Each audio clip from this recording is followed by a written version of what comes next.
तिथे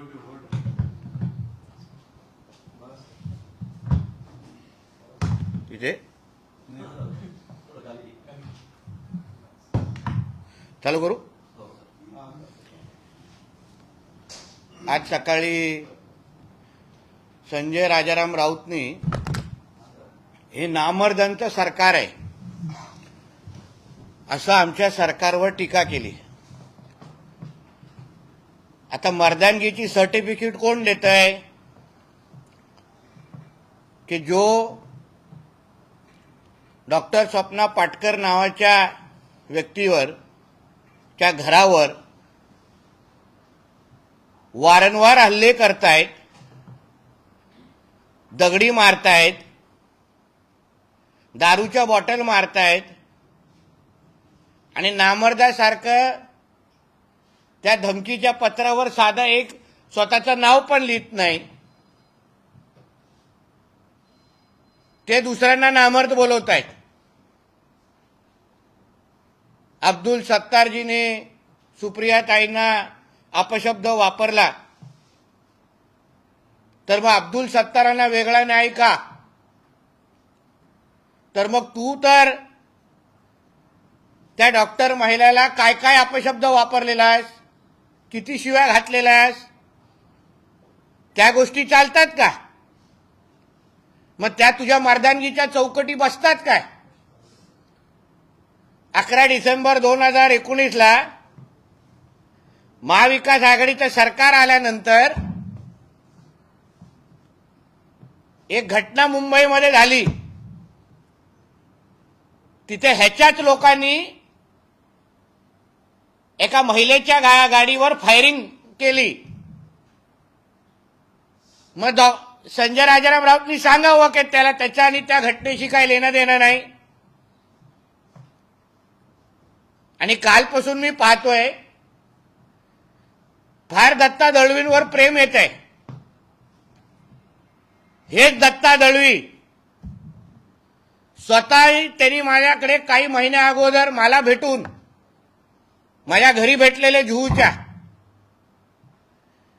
काय का हल्ली ते सिंधुदुर्गामध्ये स्थायिक व्हायला बघत होते, तिथे शेती करत होते, तिथे बैल झुंजाच्या संदर्भात मला भेटायला आलेले. आणि तेव्हा ह्याच दत्ता दळवींनी मला सांगितलेलं की ह्याच राजाराम राऊताच्या दोन्ही मुलांमुळे ईशान्य मुंबईमध्ये शिवसेना संपत चाललेली आहे.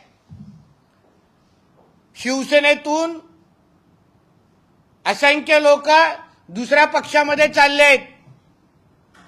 आणि याच दत्ता दळवीजींनी भाजपमध्ये येण्याची इच्छा व्यक्त केलेली याच दोन राजाराम राऊतांच्या मुलांमुळे, नालायक मुलांमुळे, कपाल करंटे मुलांमुळे. आणि 2 दिवसापासून फार त्या दत्ता दळवींवर प्रेम उफळत चाललेलं आहे. मग ते दत्ता दळवी जेव्हा तुमच्या पक्षामध्ये होते त्यांना त्रास देण्याचं काम का केलं? आणि काल जी त्यांची गाडी फोडली ह्याचं म्हणणं होतं की गाडी फोडणाऱ्यांनी तिथे उभं राहावं. कसे उभं राहणार? कारण का त्यांना तसे इन्स्ट्रक्शनच दिले नव्हते. गाडी फोडणारे नेमकं कोणाची होते? गाडी फोडणारे हेच या राऊत बंधूंचे लोक होते असा मला सरळ संशय आहे. ह्यांचा जो राग दत्ता दळवींवर पहिल्यापासून होता तो राग काढण्यासाठी हे सगळे प्रकार सुरू आहेत. गाडी फोडण्याचा प्रकार आणि गाडी फुटल्यानंतर पळून जाणारा कधीच बाळासाहेबांचा सैनिक नाही. पण आतापर्यंत गाडी फोडून पळून जाण्याचे जे काही प्रकार सुरू आहेत, मग त्या डॉक्टर स्वप्ना पाटकरच्या घरावर असेल, कोणाच्या गाड्यांवर फायरिंग असेल, आणि आता ह्या काही महिन्या अगोदर तुम्ही ऐकलं असेल त्यांचा तो कोण उमेश शिंदे कोण नावाचा कोण कार्यकर्ता होता, ह्यांनी धमकी द्यायला लावली, ह्यांचंच प्रोटेक्शन वाढवायला लावलं. ही सगळीची ही नौटंकी आहे ना, ही या राजाराम राऊताची ह्या दोन्ही कार्ट्यांचीच आहे. पोलीस तपासामध्ये येईल बाहेर. मोठा बोलतो ईशान्य मुंबई चक्का जाम करून टाकवला. तुझ्या घरचे तुला चक्का जाम करायला देणार नाहीत. तुझ्या घराबाहेर परत चक्का जाम करून दाखव आणि मग ईशान्य मुंबईची वाटा कर. मग एवढीच ईशान्य मुंबई चक्का जाम करायची होती ना, किंवा तुझ्यामध्ये हिंमत आहे? मग सांग संजय राजाराम राऊतला उभं राहायला. का पळ काढला तिकडून? का संजय पाटीलला बळी द्यायला चाललाय तुम्ही, राजकीय बळी? का उभं राहायला बघत नाही ईशान्य मुंबईमध्ये? कारण का यांच्या घरचे ह्यांना मतदान करणार नाही अशी अवस्था आहे. म्हणून ही सगळी जी काय नौटंकी सुरू आहे, हा सगळा जो भंपकपणा जो सुरू आहे, त्याच्यामध्ये काहीच अर्थ नाही. नामर्द कोण आहेत हे अगर कधी बघायचं असेल तर संजय राजाराम राऊतला बघितल्यानंतर नामर्द कोण असतो, कसा दिसतो, कसा जॅकेट घालून बसतो, ह्याचं उत्तम उदाहरण तुम्हाला दिसेल. धन्यवाद. मुख्यमंत्री आणि उपमुख्यमंत्र्यांचा सुलतान म्हणून उल्लेख केलाय. का सुलतान म्हणून उल्लेख केलाय आणि प्रचारात व्यस्त होते असं म्हणतात. मुख्य सुलतान आणि डेप्युटी सुलतान हे आता परराज्यामध्ये जाऊन प्रचार करतायत. खोके घेऊन जाणं हेच त्यांना. अरे जो स्वतः मुल्ला झालेला आहे,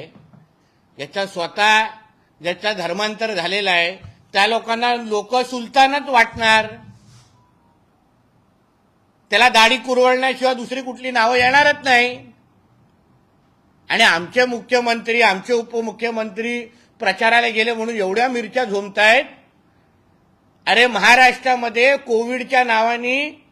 कोविडच्या निमित्ताने जेव्हा एवढे बळी जात होते, तेव्हा तुझा मालक त्या गळ्याचा पट्टा बांधून नाटक करत होता घरी बसून. तो खरंच आजार होता का, ते सगळं नाटक होतं? ते आता कधीतरी बाहेर काढण्याची वेळ आलेली आहे. ज्याचा उल्लेख सुनील तटकरे साहेबांनी पण केलाय की तो राजकीय आजार होता. खरंच त्यांच्या मानेचं काय एवढं गंभीर होतं? कारण का वर्षा सोडत असताना, वर्षातून निघताना गळ्यावर पट्टा नव्हता, पण मातोश्रीवर पोचल्यावर गळ्याचा पट्टा आला. आणि सत्ता गेल्यावर कसे तुरतुर तुरतुर तुर चालायला लागलाय माणूस. म्हणजे हे सगळी नाटकं होती घरी बसण्याची. म्हणून दुसऱ्यांवर आरोप करण्याचा नैतिक अधिकार या उद्धव ठाकरे किंवा त्याच्या उभाटाच्या दुसऱ्या नेत्यांना आहे का? आणि उद्धव ठाकरे अगर खरंच एवढा आजार होता तर त्याचे मेडिकल रिपोर्ट दाखवावे, आम्हाला पण बघू किती गंभीर आजार होता, ते सगळं खोटारडेपणा होता. उद्धव ठाकरे यांच्यासोबत युती केलेले प्रकाश आंबेडकर यांनी आता परवाच्या दिवशीच एका सभेमध्ये टिपू सुलतानच्या प्रतिमेला हार घातलाय. त्यावरून आता त्यांच्यावर टीका होतीये. आता ते म्हणतात मला कोणीतरी आव्हान दिलं होतं, त्यामुळे मी टिपू सुलतानच्या प्रतिमेला हार घातला. कसं पाहता येईल? कधी प्रकाश आंबेडकरजीने डॉक्टर बाबासाहेब आंबेडकरांचे इस्लामबद्दलचे मत आणि विचार वाचावे असं मी त्यांना विनंती करेन किंवा सल्ला देईन. किंवा नसेल ना तर मी एक पुस्तक पाठवीन. डॉक्टर बाबासाहेब आंबेडकरांच्या दृष्टिकोनातून इस्लामचा काय अर्थ होता, डॉक्टर बाबासाहेब आंबेडकरांचे काय विचार होते, ते वाचल्यानंतर टिपू सुलतानच्या अवतीभोवती पण जाण्याची हिंमत प्रकाश आंबेडकरजी करणार नाही.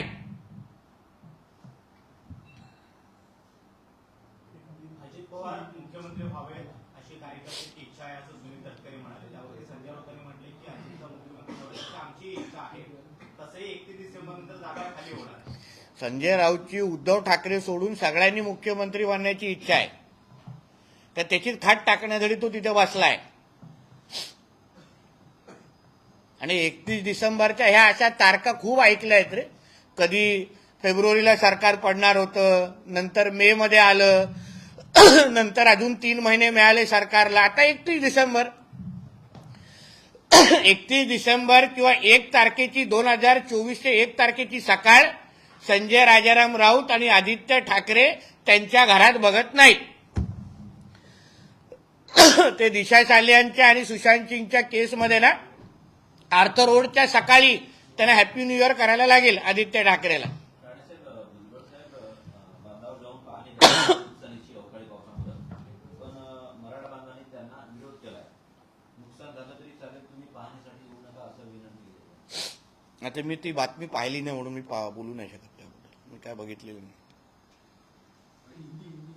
बोले हिंदी में जाना चाहिए। दत्ता दलवी को गिरफ्तार कर पुलिस ने किया गया, उसके बाद संजय राउत आपके ऊपर टिप्पणी करे, उनके इस बयान को आप किस तरह से संजय राउत जिस प्रकार का देखिए ऐसा है ना, जो दत्ता दलवी जी के ऊपर इनका बहुत प्रेम और बहुत प्यार आ रहा है इनको, वो कुछ महीनों के पहले मेरे को खुद मिलने आए थे, हमारे जू के घर पे मिले थे और उन्होंने खुद मेरे को कहा था कि ईशान्य मुंबई नॉर्थ ईस्ट के जितने शिव सैनिक है वो सभी ये राजाराम राउत के दोनों बच्चों से परेशान है, सब लोग को शिवसेना छोड़ना है क्योंकि ये दो, ये उसका आमदार भाई और ये सबको परेशान करके रखा है।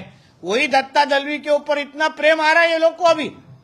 हाँ, ये जो दत्ता दलवी की जो गाड़ी फोड़ी है, मेरे हिसाब से वो यही राजाराम राउत के दोनों बच्चों का कारनामा है, उसके लिए दूसरों की जरूरत नहीं है। क्योंकि अभी तक गाड़ी तोड़ने का, गाड़ी फोड़ने का और झूठे केसेस बनाने का सबसे बड़ा इतिहास ये संजय राउत और उसके आजू बाजू के लोगों का है। इसलिए दत्ता दलवी के नाम पे जो चालू है पूरा नौटंकी है। बोलते कि नॉर्थ ईस्ट पूरा बंद करके दिखाएंगे। अरे उनके घर के बाहर का रोड पहले बंद करके बताए, नॉर्थ ईस्ट तो दूर की बात है। और संजय राउत को इतनी हिम्मत है ना नॉर्थ ईस्ट के बारे में, या उसके भाई को, उसको बोलो संजय पाटिल के जगह खुद खड़ा रहे नॉर्थ ईस्ट में खासदारकी के चुनाव के लिए। फिर हम लोग देखते हैं क्यों भाग गया उधर से, डर लग गया ना, फट गई इसलिए भाग गया है। पहले खासदारकी के लिए खड़ा रह के दिखाए, फिर हम उसको हिम्मत देखेंगे उसका क्या है। हाँ, अरे बाबा सबसे बड़ा नामर्द ये आज सुबह भांडुप में बैठ के जैकेट पहन के बैठा था, जो दूसरे महिलाओं के ऊपर उनको धमकाने के लिए, डराने के लिए वो डॉक्टर महिला के घर के ऊपर दारू की बोतल मारने बोलता है, उनको धमकी का पत्र भेजता है, झूठे केसेस बनाता है। उसने दूसरों को नामर्द बोलना नहीं चाहिए। उसमें इतनी मर्दानगी है ना, तो उसने बोल देना चाहिए कि वो डॉक्टर महिला को मैं ही धमकी दे रहा हूं, मैं ही उसके घर पे दारू की बोतल मारने को बोला। है क्या मर्दानगी? संजय राउत ने कहा है अजित पवार अगर सीएम बनते हैं तो आनंद की बात है। बराबर है। आज उद्धव ठाकरे छोड़ के इनको सबको सीएम बनाना है, कि उनका ही बाजार उनको उठाना है ना। सर संजय राउत जिस प्रकार से महाराष्ट्र के सीएम, डिप्टी सीएम दोनों दौरे पे हैं, संजय राउत एक शब्द यूज करते सुल्तान जिक्र का नाम कर रहे सीएम और डीसीएम की। जिसका राजनीतिक लव जिहाद हो गया है ना, धर्मांतर हो गया है, उसको सुल्तान, मुल्ला, दाढ़ी यही सब समझेगा ना, क्योंकि वो हिंदू बचा ही नहीं है। इसलिए हमारे सीएम डीसीएम अगर बाहर राज्यों में जाके लोगों में अगर वोट मांगते रहेंगे, भारतीय जनता पार्टी के लिए मांगते रहेंगे, तो इनको मिर्ची क्यों लगती है? इनके ये सीएम जैसे घर पे बैठे रहते नहीं, झूठे गले पे पट्टा लगा के, कुत्ते का नहीं है वो मेडिकल पट्टा लगा के, ऐसे घर पे नहीं बैठते। आपने मांग करी कि महाराष्ट्र की मेडिकल कैबिनेट मीटिंग में एक बहुत बड़ा फैसला लिया गया, 500 करोड़ रुपया जो अल्पसंख्यक मुस्लिम समाज है उनको देने का। इसको लेके संजय राउत कहते हैं कि जब चुनाव नजदीक आता है तो इस प्रकार का बजट जो है सरकार पेश करती है। सबका साथ सबका विकास, ये हमारे सरकार का ब्रीद वाक्य है। सबका विकास होना चाहिए। सिर्फ तुष्टीकरण के राजनीति को हम बढ़ावा देते नहीं है। जिसको जिसका हक है उतना हक उसको मिलना ही चाहिए, मगर हक से बाहर अगर कोई मांगने लगेगा तो उसका हमको विरोध है। उदाहरण मुस्लिम आरक्षण का हमको सीधा सीधा विरोध है। किसी को भी उसके धर्म के आधार पे आरक्षण नहीं मिल सकता और नहीं मिलेगा, ये सरकार है तब तक। इसलिए किसी ने भी उस तरीके, ये सारा स्कीम भी ठीक है, मगर मुसलमान समाज ने आरक्षण और रिजर्वेशन की अपेक्षा ये महायुति के सरकार से नहीं करनी चाहिए। सर बात करते हैं प्रकाश अम्बेडकर की। हाल ही में 2 दिन पहले एक सभा में प्रकाश अम्बेडकर ने टीपू सुल्तान की एक तस्वीर पे माला चढ़ाई। प्रकाश अम्बेडकर जो है महाविकास अघाड़ी के हिस्सा बने। देखिए ऐसा है, इनको बिहार में फ्राइडे को दिन छुट्टी दी तो इनको महाविकास आघाड़ी के और लोग कुछ नहीं बोलते। सनातन धर्म को गाली दिया तो इन लोग को कुछ नहीं, इनकी मुंह पे चुप्पी आ जाती है।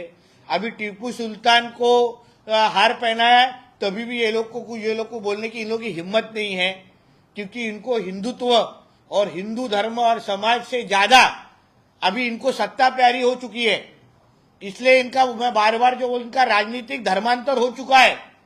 इसलिए आज जिस टिप्पू सुल्तान ने लाखों करोड़ों हिंदुओं को मार डाला, उसका जब भी कोई जय जयकार कर रहा है तभी उस प्रकाश अंबेडकर जी को रोकने का टोकने का इनमें हिम्मत नहीं है।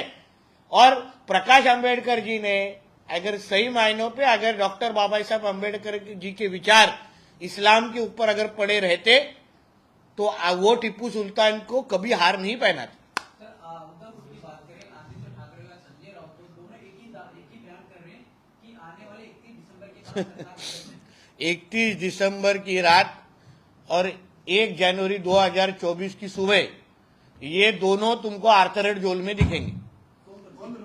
आदित्य ठाकरे और संजय राजाराम राउत, आदित्य उद्धव ठाकरे, ताकि कंफ्यूजन ना हो, आदित्य उद्धव ठाकरे और मिस आदित्य उद्धव ठाकरे और मिस्टर संजय राजाराम राउत।